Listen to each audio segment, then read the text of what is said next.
Hudson Community Television wishes to thank the following for their generous support of HCTV's operations and programming: the Learned Owl Bookshop, Peg's Foundation, the Hudson Community Foundation, Laurel Lake Retirement Community, and the Burton D. Morgan Foundation. Hudson Community Television thanks these fine Hudson organizations and viewers like you who make every day a good day in Hudson. 'Cause it's a good day for paying your bills, and it's a good day for curing your ills. So take a deep breath and throw away your pills, 'cause it's a good day from morning And till now your Good Day in Hudson host, here's Frank Youngwerth. Thank you, Kabir. It's always a good day in Hudson, as you know. Frank Youngwerth here, and having Kabir Bhatia as your guy introduce you every month, I mean, that's big time, and I really appreciate that very much. Welcome to the March edition of Good Day in Hudson. This month we're going to be a 90-minute program, and after talking to an outstanding newspaper man who we've gotten to know over the past couple of years, we'll have also here a guy that does everything, and his name is Brian Suntken, and we'll have him on here as well. You know, folks, very soon, in fact, within moments, you're going to meet the man who came up with a great idea, inspirational stories of hope in chaotic times. And that sounds like a complicated type thing, but no, it's not. It's good music with good thoughts, and during a time when we've been through like the past year, it's been something wonderful for those who have been lucky enough to have listened to Brian Suntken's, I'll call it his creation.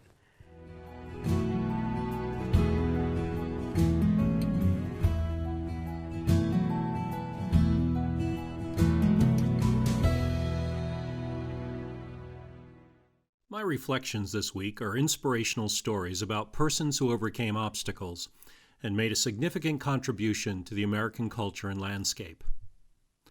Recently, it was the birthday of the man who wrote the lines, "The night is young, the skies are clear, so if you want to go walking, dear, it's delightful, it's delicious, it's lovely. I understand the reason why you're sentimental, 'cause so am I.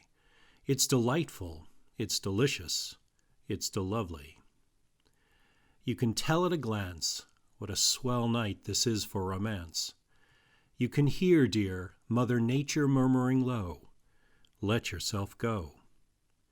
So please be sweet, my chickadee, and when I kiss you, just say to me, it's delightful, it's delicious, it's delectable, it's delirious, it's dilemma, it's delimit, it's deluxe, it's delovely." Cole Porter was born in Peru, Indiana in 1891. His musical education, one of the most extensive ever received by an American theater composer, began under his mother's tutelage with the study of piano and violin. He went to Yale University, where he got horrible grades, but wrote and performed more than 300 songs for school shows. Although his Yale triumphs had earmarked him for almost certain success in the theater, his Broadway debut as a composer and co-lyricist of the comic opera See America First in March of 1916 was a fiasco and ran for only 15 performances. In June of 1917, Porter headed off to Europe, worked for a relief organization, enlisted with the French Foreign Legion, and eventually settled in Paris. He was working at the American Embassy, where on January 30th, 1918, he met the exquisite Linda Lee Thomas, who someone described as a great beauty with great brains. She and Cole fell in love and were married in Paris in December of 1919. For a substantial portion of the 1920s, the Porters made Europe their home, especially Paris and Venice. They traveled widely and lived and entertained on a grand scale. Linda widened Cole's artistic horizons by introducing him to many outstanding cultural figures, as well as leading members of the International Cafe Society. Yet the 1920s were filled with immense professional frustration for Porter, as he was thought to be little more than a playboy expatriate and succeeded in placing only a few songs in stage reviews both in London and New York. Nevertheless, supported by the constant encouragement of his wife, Porter continued to work. It is no secret that the songs that appear to listeners to have been tossed off with the most casual effort are in fact the product of a lifelong dedication to his profession and nights and days of arduous labor. Porter worked away from his piano, writing words and music almost simultaneously. He would begin by writing the opening and end of the song first. Then he would proceed from the beginning and ending towards the middle.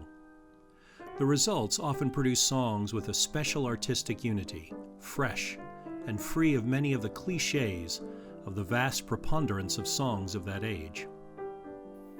In 1928, and sung by the international favorite Irene Bordoni, Porter wrote his first big hit, Let's Do It, Let's Fall in Love, which begins, birds do it, bees do it, even educated fleas do it.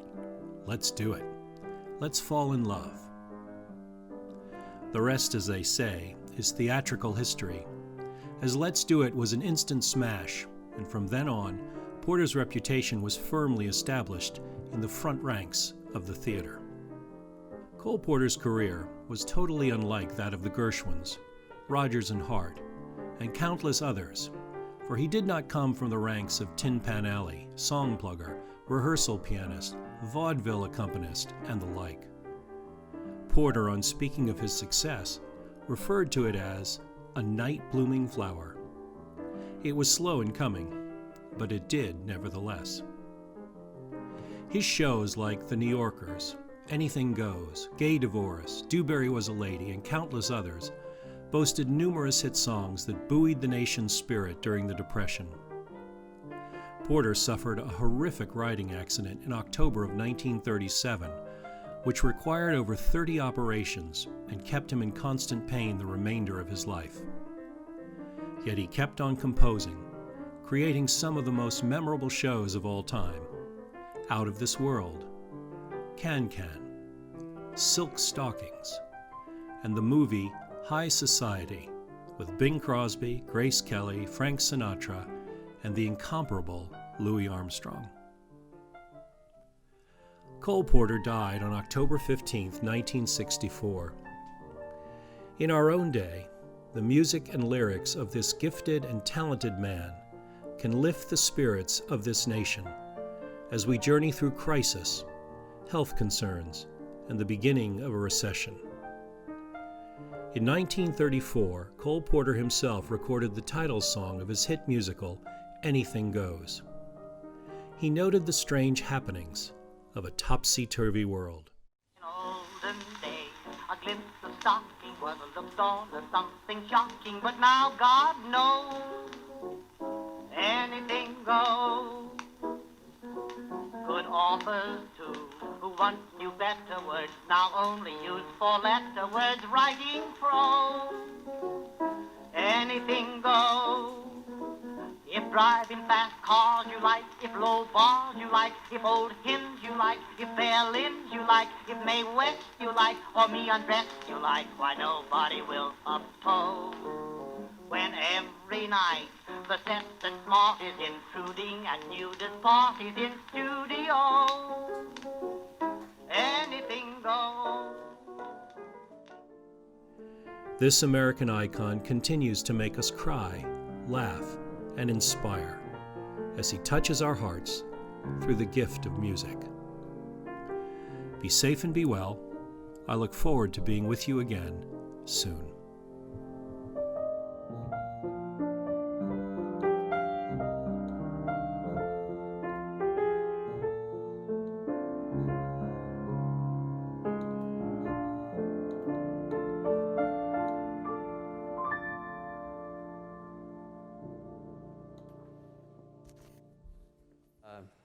I always liked Cole Porter music, and I'm sure there are some fans out there now of Cole Porter And if for some reason you want to hear Cole Porter music anytime, it's all over the place, even though he's been gone for many, many years. But somebody who's not gone, he's sitting right across from me, is an old friend of mine, a guy by the name of Brian Suntken. And Brian, welcome to Good Day in Hudson. Frank, it is great to be back, and it's good to see you. Well, it's good to see you. This is a guy who, in the last years, since 2009, when he got involved with a lot of things at Hudson High School and Hudson Community Television, even over to Kent State, and we're going to hear about some of that and see some of that as well. But Brian Suntken, before we get started, I know you were born in New York City. Was it the Bronx by any chance? Actually, it was just outside. It was New Brunswick, New Jersey. Oh, it's in New Jersey. All right, but by the time I was 1, I was back in the city. Oh, okay. Yeah. Okay. Because my mother was born in the Bronx. Oh, really? Yeah, she's a little bit older than you are. But anyway, New York City used to be an exciting place and probably still is. But anyway, Brian, why don't you tell us how you got here in Hudson from New Brunswick, New Jersey. There we are. Give us a little background. Okay. Well, very briefly, my father was attending seminary at the New Brunswick Theological Seminary and took a job as the assistant at the Middle Collegiate Church in New York City, which recently burned down. That was a big fire in New York City earlier, first of the year. And so I started my life in New York City, and we lived there for, let's see, I was in 6th grade when we moved to New Jersey, and my father took a parish in Upper Montclair, and there we had my sisters and I had a wonderful experience going to the schools there, because the schools were very art-oriented, and so we were in the shows, and we sang in the choirs, and played in the bands and the orchestras and the whole 9 yards. And it was probably at that point, although I think early on I knew that I wanted to explore music as a career. So I auditioned for the conservatories and got into the Manhattan School of Music. So I just went back across the river, excuse me.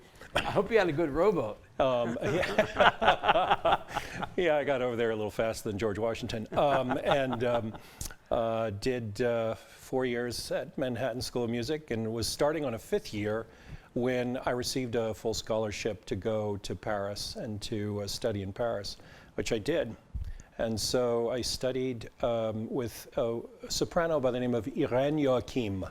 And Irene was one of the great divas of the opera comique, and her claim to fame was that she was the second interpreter of Claude Debussy's Pelléas and Mélisande, and she taught me the role of Golo in that opera, note by note and story by story, which I treasure to this day.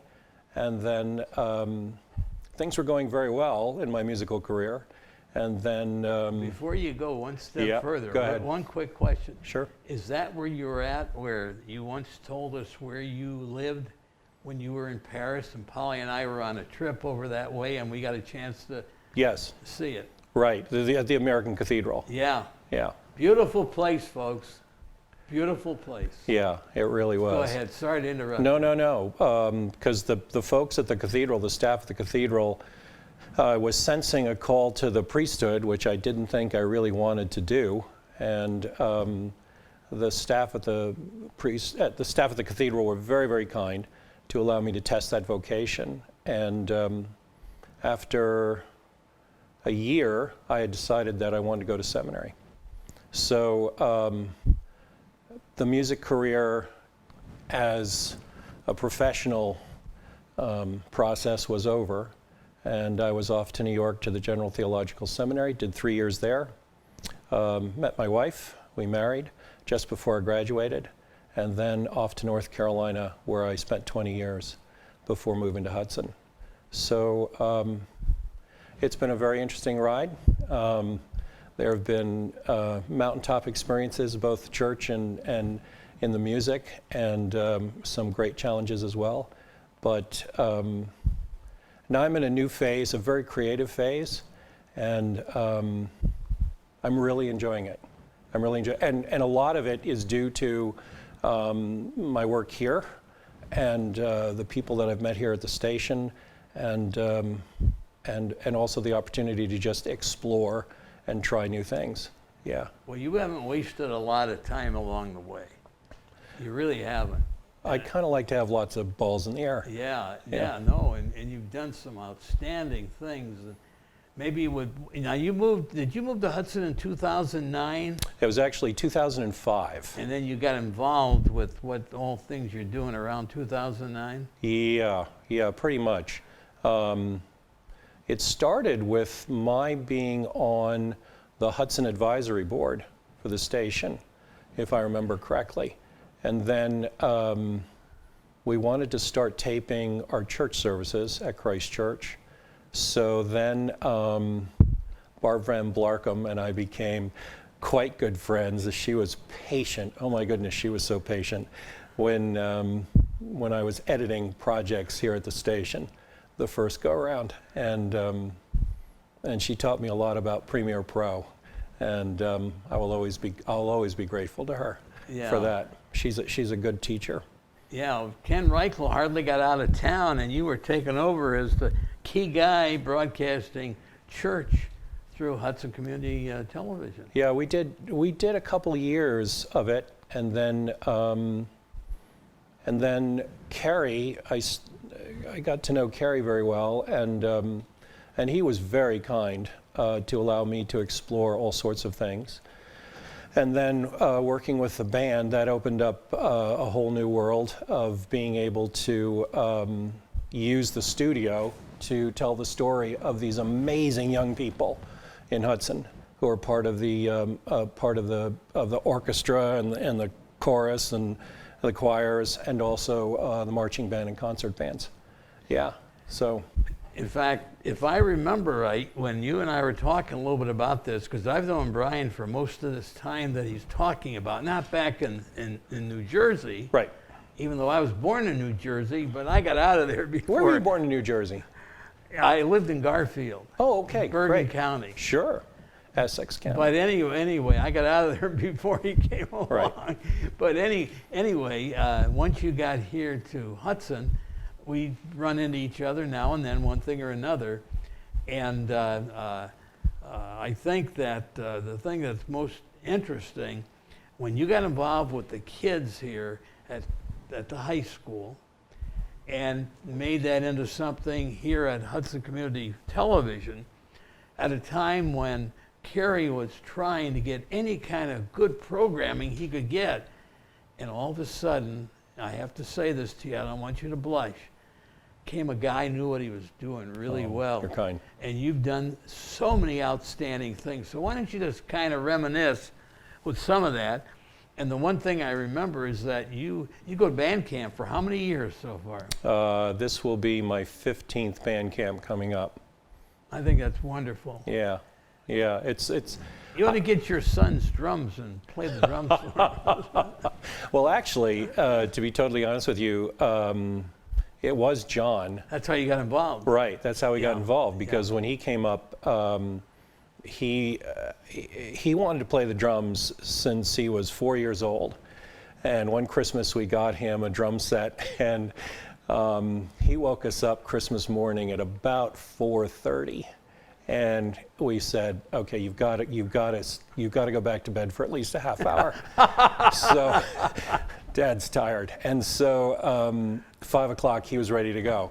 And he started playing those drums at 5 o'clock in the morning and literally woke up the entire neighborhood.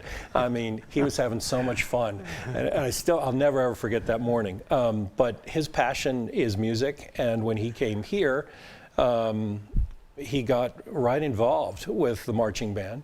And the funny story, he came home one night and he said, Dad, Mr. Zartman wants me to play quads. And I said, okay. And he said, but I don't know what I'm doing. So I said, well, let's go down to the basement and figure it out.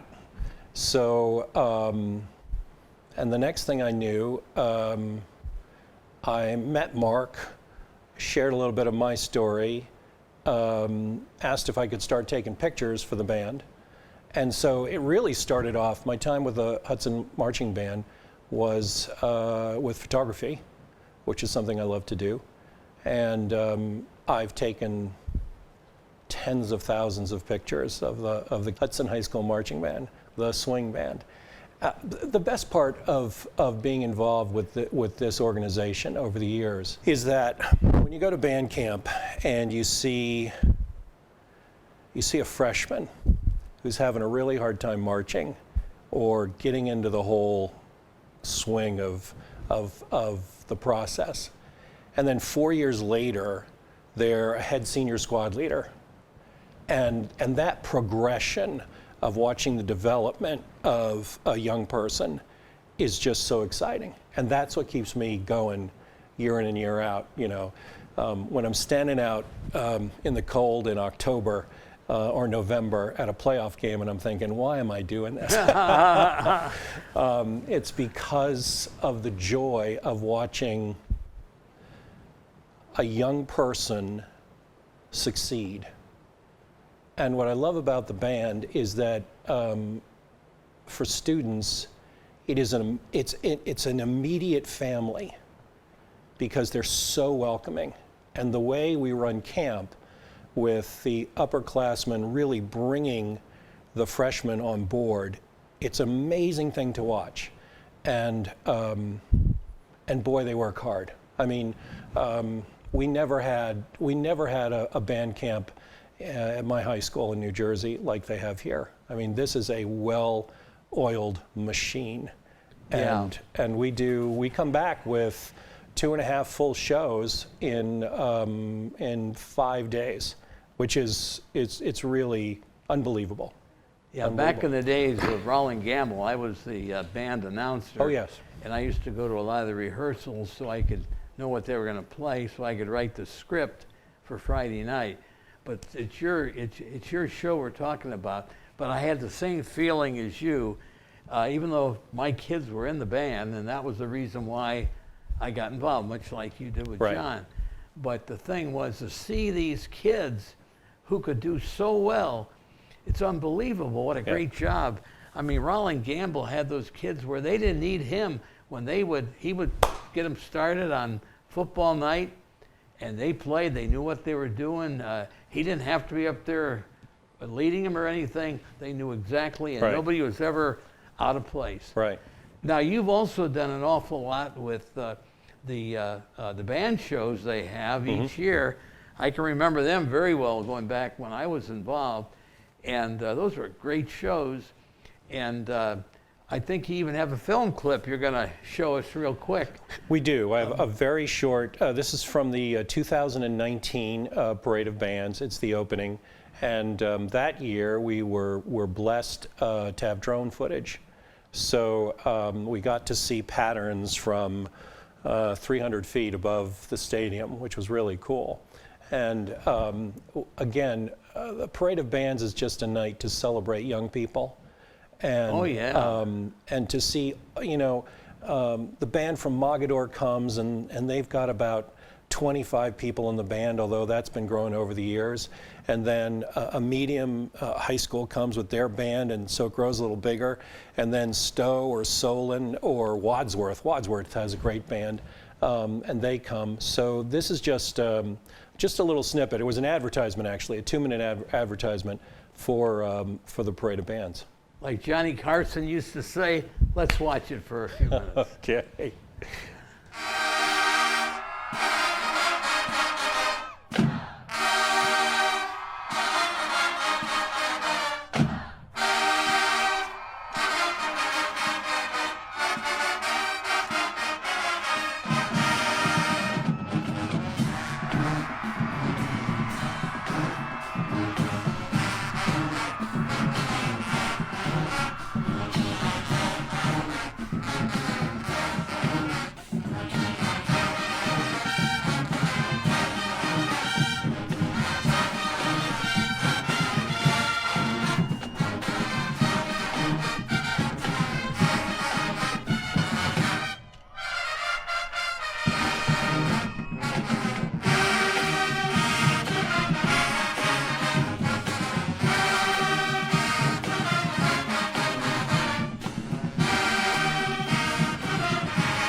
Okay, well, listen, another thing that pops in my head is you did a lot of work with, since you had trained with opera, somebody wanting to sing something from Beethoven had a relationship to the kind of things you learned by singing opera.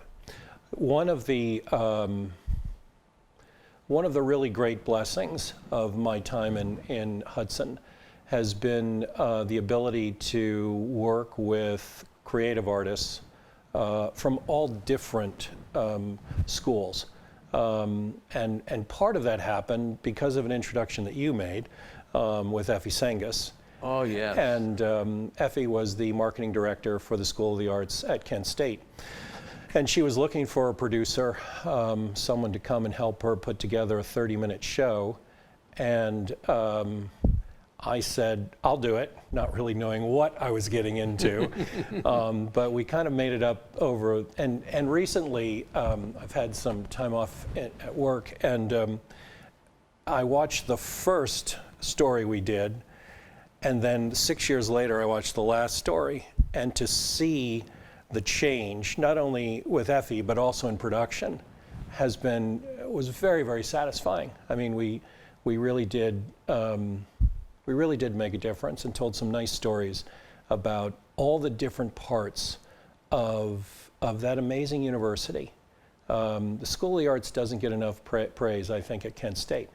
Kent State's got lots of wonderful programs, but we need to raise the bar on the arts program over there, because ceramics and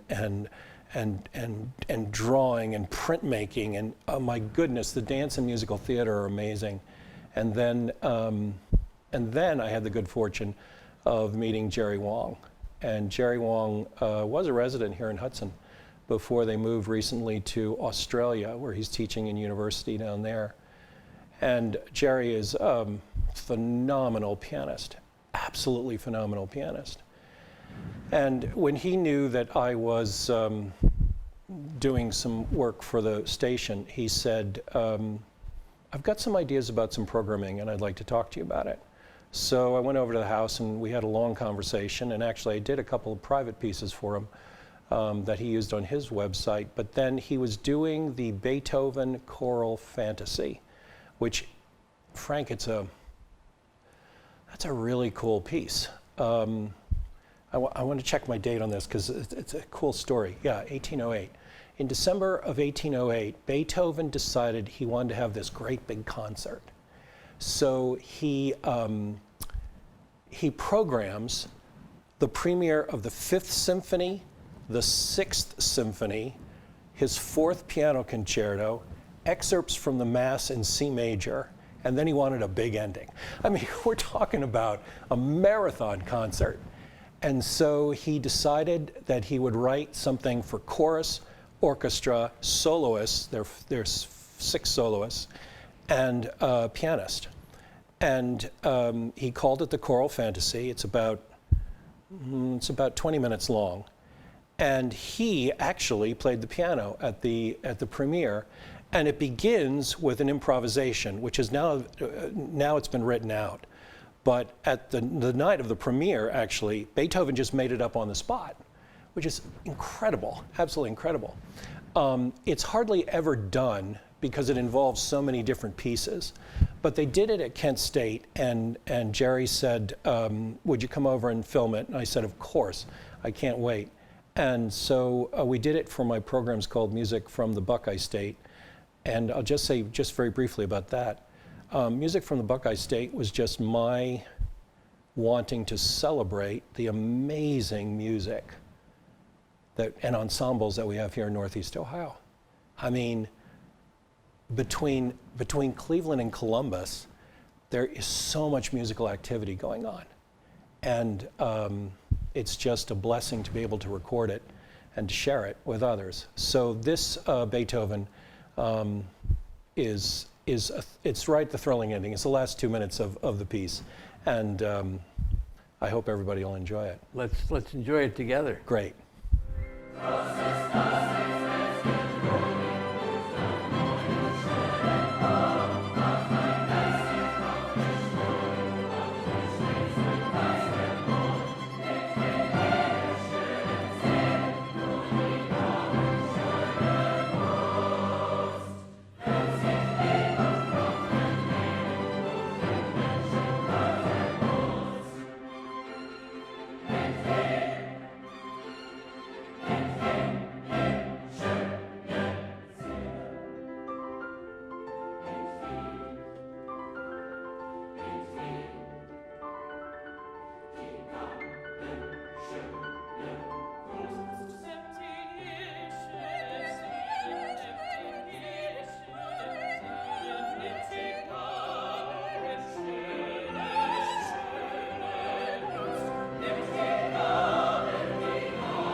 You know, that was beautiful.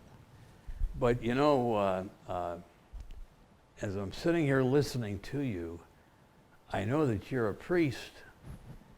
And I wonder how many priests out there have done some of the things that you've got yourself involved with. I know that when you get your rules from heaven, there's a lot of things you're told that make sense for you to do. Mm-hmm. And one of them is to help people enjoy their lives. And that's what you do. Well, thank you, Frank. Not only those of us who watch what you've helped put together, but once again, the young people. Yeah, it's and you know, it's all about the kids. It is. I mean, it is. The 14 years that I've been volunteering, it's not about, I get so many blessings. I'll tell you, when the kids get to know me and they get to know that I am a priest and that I have another job besides my volunteer work, it builds, for some of the kids, it really builds a relationship and a trust. And I can't tell you how many times we've been on trips. We were coming back from Disney, and I was sitting in the front seat of the bus, and one of the students came up and said, "Can I talk to you?" And I said, "Sure." So they sat down in the seat next to me, and this person just started pouring their heart out because they were facing an issue with their parents when they got home. And basically, this person just wanted to run some things by. So I was sitting there with my hat on as a pastor in one sense, but also as a parent in another sense, and just thinking about you know, what the right answer was to be. But again, it's that beautiful trust that you know, I think is what we're supposed to be about in relationship. And so I have been so blessed with my work with the band. As I tell friends, I'll treasure it the rest of my life. I got a little note here I want to go a look at. It tells me that you directed or produced over 50 broadcasts of Hudson High School Music Association concerts, choir, orchestra, concert band, directed 8 parade of bands over the years.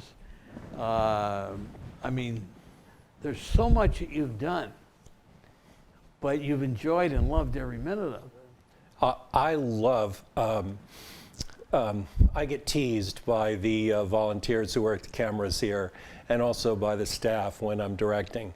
And I think that Dan will probably will find the picture of me in my crouch position while I'm directing.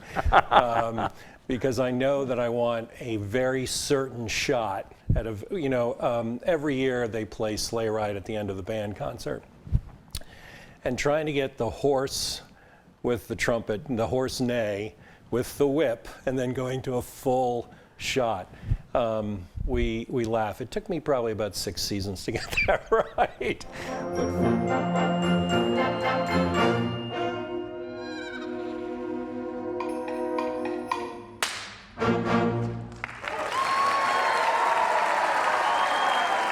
This art form is about storytelling.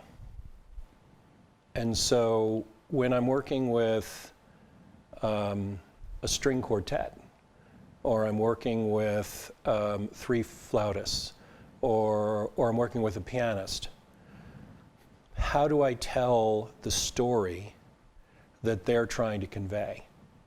And so, one, you have to know the music well. Mm-hmm.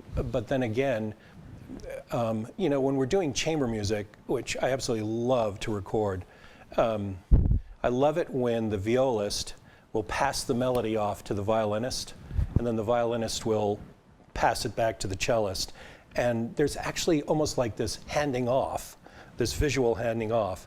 And to get that on tape and to be able to share that with folks, I think is what it's all about. So even though it's music and it has its own its own storytelling. When we're watching it on the screen, we are responsible for telling a story. Otherwise, it's just boring.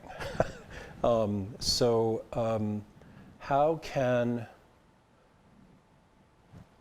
people love stories? Absolutely. And these are good stories. So how do we bring more good stories into people's lives who really need to hear good news? Yeah, and the time we went through in the last year Yeah. is a prime example of where bringing good stories to people when they're got nothing to do or think about because of lockdowns and all the things that we all been through in the last 12 months. Yeah.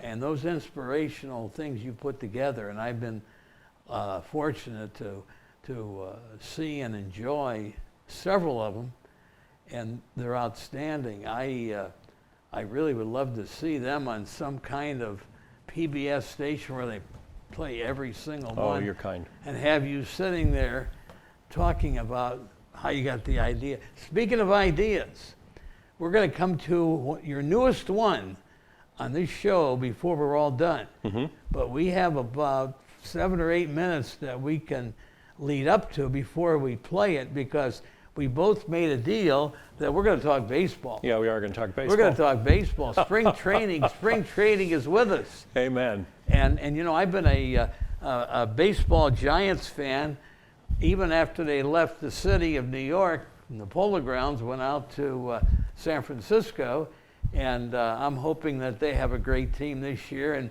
since I've been living in Cleveland now for about 43 years, I follow the Tribe as Right. well. I guess I could still use the word tribe. I'm not sure if that's legal. I don't think that's legal anymore. But there we are. anyway, as a kid, when you were in the East, I'm sure that you were a ball fan. I grew up with the amazing Mets. I was in 3rd grade when they won the series in '69 against the Orioles.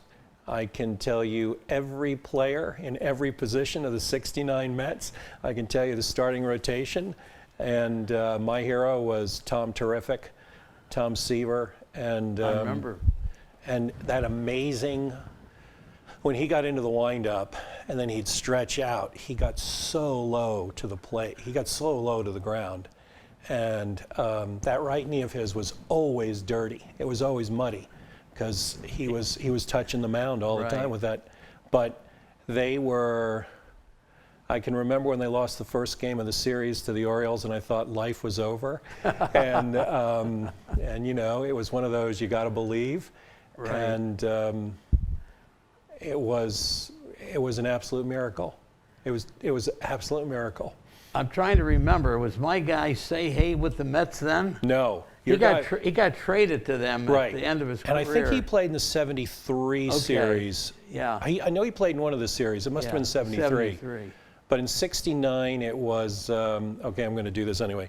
Tom Seaver, Jerry Grody, Don Clendenin, Ken Boswell, Buddy Harrelson, the third baseman, Ray Charles, I believe. But the outfield was outstanding. Ron Swoboda, Tommy Agee, and Cleon Jones. Wow. Good for you. What a team. Good for you. What a team. Wayne Garrett played third I remember base. when they lost 120 games. I remember that too. And Yogi was their manager, I Yeah, think. or Casey Stengel. Casey Stengel Yeah, was the Casey manager Stengel. then. That's right. Yeah. But no, I was a longtime Giant fan, and Willie's my guy. Yeah. You know, he's still kicking around there. I think Yep. he can come out and play. Still probably could play. Probably at DH at least. At least DH, right? Yeah. Yeah. But anyway, I think that the one thing about baseball that bothers me is there's too many strikeouts, too much swinging for the fence. Yeah. I'm from the old school. I like line drives. I like squeeze bunts. I like to see people hitting line drives and then stealing second base if they can. Right. And you and I feel exactly the same way. The bunt is no longer part of the game, No, which it's terrible. Excuse me, is terrible. And sacrifice flies are no longer part of the game, and everybody's swinging for the fences. Oh yeah. And that's baseball is the thinking man's game, And do you steal on a 2-2 count? Do you send the runner? Right. What do you do? And I don't know. It's still a great game, and I will stop and watch it whenever I can. Oh, I do too. But it's very different than when we were younger. Yeah, I can remember we'd take batting practice. Before we'd swing at a ball, we had a bunt, 8 or 9 really good bunts. Really? And then step back in the box and go to batting practice. Wow. They always did that. And the pitchers used to be in batting practice with their bunting. Right. Back in those days, they batted. Right. And they would have to bunt. And then it would always be a surprise when Jerry Koosman or Nolan Ryan, because he pitched for the Mets, they'd hit a home run, and you kind of go, what happened? See, that's one of the great things about when pitchers bat, and they still do in the National League, but that may be changing. I think there's a DH in the National League this season or next season. You may be right about that. But I used to love it. Here in Cleveland, when I was a youngster for a while, we lived in the Cleveland area. And Bob Feller, who I had the honor of interviewing back around 2000, but Bob Feller was a guy that when he batted, and that was when the pitchers batted in the American League, once in a blue moon, he'd stick one in right center field for a double. Yeah. Yeah. It was fun to watch pitchers when they come to bat and they maybe hit around 150. Right. We got a lot of players getting $10 million a year now, hitting a little bit over 150. Well, then I always used to laugh. I don't know why, but they'd hit a double or they'd hit a single, and then the bat boy would run out with their jacket. Yeah. Oh, yeah. Absolutely. To keep them warm, and it's just kind of like, oh my goodness. Well, the time has come for us to introduce your brand new, never before heard by anyone except you, inspirational story. Okay. And we're talking baseball. And the reason why as much as I love Willie, excuse me, we both have had shots. What is this? We're not supposed to be coughing. No, anyway, Willie is the greatest player of all time, but the Babe was fantastic. It was before my time, but my father saw him play many times when he was a youngster. I get a lot of my inspiration for the stories that I produce for my video series from Garrison Keillor's The Writer's Almanac. And I read it every day, and because he can just fill you with such interesting information. And recently, last month, was the birthday of the Babe. And so I thought, since catchers and pitchers were just about to report to spring training, it was time for another baseball one. And I be honest with you, I didn't know that much about the Babe. And what I love about these stories, I'm going to tell you that just real quickly. The story that has got the most attention has been the piece I did on the Macintosh raincoat. That story gets more likes on YouTube than anything else I've done. I find that fascinating, that a bizarre story about a raincoat will pick it up. But for the Babe, this is what I celebrated. One, grew up in Baltimore. His parents owned a very seedy tavern. He didn't see his parents very much, and so his father sent him to the orphanage. He was a terrible student. He got in trouble all the time. But then he found baseball, and baseball saved his life. And he was drafted by the Orioles, sold to the Red Sox, where he pitched quite a bit. And then, of course, pitcher. He was an excellent pitcher. But then in, 1928, I think? It was before then. Well, it was 24. He got sold to the Yankees. Because the guy in Boston wanted to do a Broadway show, and he needed the money. So he basically paid the money. He hit the 54 home runs that next season. Right. And his entire life changed. And from a musical point of view, as we were talking about not too long ago, he loved the song Deep Purple. Oh, yeah. Peter DeRose, who wrote that, was one of his best friends. Yeah, and it's a great song. It's an absolutely great song. So I have that playing underneath the narration and the pictures. And then finally, My one favorite story about the Babe was in 1929. He was given a salary of $80,000 by the Yankees. And that was $5,000 more than the President of the United States, Herbert Hoover.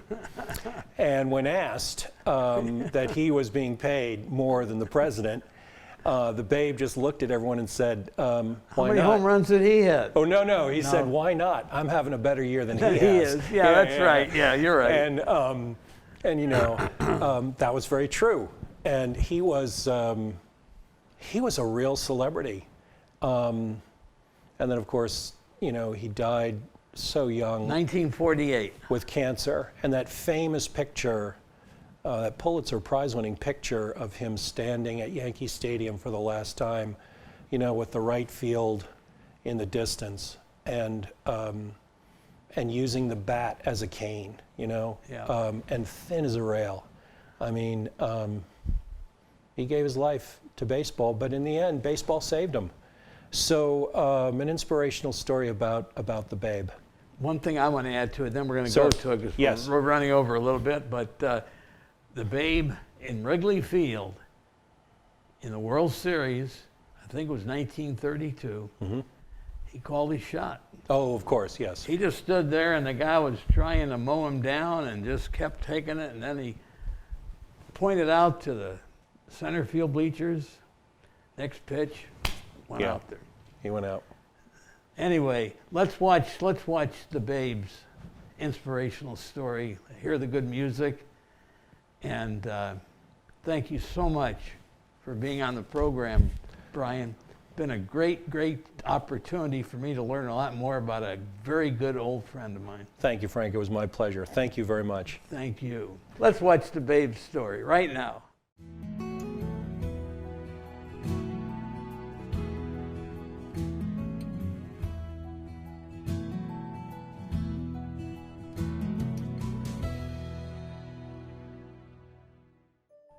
With spring training in full swing and the Major League Baseball season less than a month away, it's time to celebrate the national pastime and remember one of the greats of the game. He was nicknamed the Sultan of Swat, the Bambino, and most famously, Babe Ruth. George Herman Ruth Jr. was born in Baltimore, Maryland in 1895. His mother gave birth to 8 children, but only George, called Little George, to distinguish him from his father, Big George, and 1 sister survived. Young George ran wild while his parents devoted all their time to operating a seedy tavern. He almost never saw them. At age 7, Ruth was sent to St. Mary's Industrial School for Boys, a reformatory where he was mentored by brother Matthias Boutelier, the school's disciplinarian and a capable baseball player. Ruth was a terrible student. He drank and smoked and got into all sorts of trouble. But he learned how to play baseball. It was his one solace in a life of prayer, classes, and disgusting food. In 1914, Ruth was signed to play minor league baseball for the Baltimore Orioles, but was soon sold to the Boston Red Sox. By 1916, he had built a reputation as an outstanding pitcher who sometimes hit long home runs, a feat unusual for any player in the pre-1920 dead ball era. Although Ruth twice won 23 games in a season as a pitcher and was a member of 3 World Series championship teams with the Red Sox, he wanted to play every day and was allowed to convert to an outfielder. With regular playing time, he broke the Major League Baseball single-season home run record in 1919 with 29 home runs. After that season, Red Sox owner Harry Frazee sold Ruth to the Yankees amid controversy. That year, Ruth hit 54 home runs, more than the next 3 most successful hitters combined. The trade fueled Boston's subsequent 86-year championship drought and popularized the curse of the Bambino superstition. In his 15 years with the Yankees, Ruth helped the team win 7 American League pennants and 4 World Series championships. His big swing led to escalating home run totals that not only drew fans to the ballpark and boosted the sport's popularity, but also helped usher in baseball's live ball era, which evolved from a low-scoring game of strategy to a sport where the home run was a major factor. As part of the Yankees' vaunted Murderers Row lineup of 1927, Ruth hit 60 home runs, which extended his major league single-season record by a single home run. Ruth's last season with the Yankees was in 1934. During Ruth's career, he was the target of intense press and public attention for his baseball exploits and off-field penchants for drinking and womanizing. The Babe also had a great sense of humor. In 1929, Ruth signed a contract for $80,000 a year, an unheard of amount at the time. A journalist asked Ruth if he thought it seemed right that he was making more money than the president, for Herbert Hoover earned just $75,000 that year. It was the year of the stock market crash, and Ruth replied, "Why not? I had a better year than he did." Ruth was the first baseball star to be the subject of overwhelming public adulation. Baseball had been known for star players such as Ty Cobb and shoeless Joe Jackson, but both men had uneasy relations with fans. Ruth's biographers agreed that he benefited from the timing of his ascension to the home run king. The country had been hit hard by both the war and the 1918 flu pandemic, and longed for something to help put these traumas behind it. Ruth also resonated in a country which felt in the aftermath of the war that it took second place to no one. Lee Montville, in his book The Big Bam, The Life and Times of Babe Ruth, describes the continuing relevance of Babe Ruth in American culture, more than 3/4 of a century after he last swung a bat in a major league game. The fascination with his life and career continues. He is a bombastic, sloppy hero from our bombastic, sloppy history, origins undetermined, a folktale of American success. His moon face is as recognizable today as it was when he stared out at Tom Zachary on a certain September afternoon in 1927. If sport has become the national religion, Babe Ruth is the patron saint. He stands at the heart of the game he played, the promise of a warm summer night, a bag of peanuts and a beer, and just maybe the longest ball hit out of the park. Be safe and be well. I look forward to being with you again soon.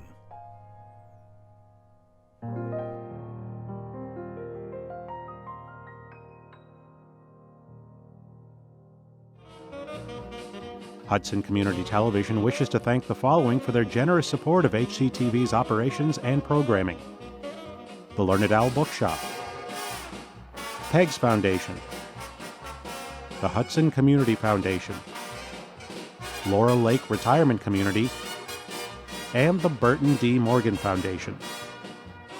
Hudson Community Television thanks these fine Hudson organizations and viewers like you who make every day a good day in Hudson. Yes, it's a good day for shining your shoes, and it's a good day for losing the blues. Everything together.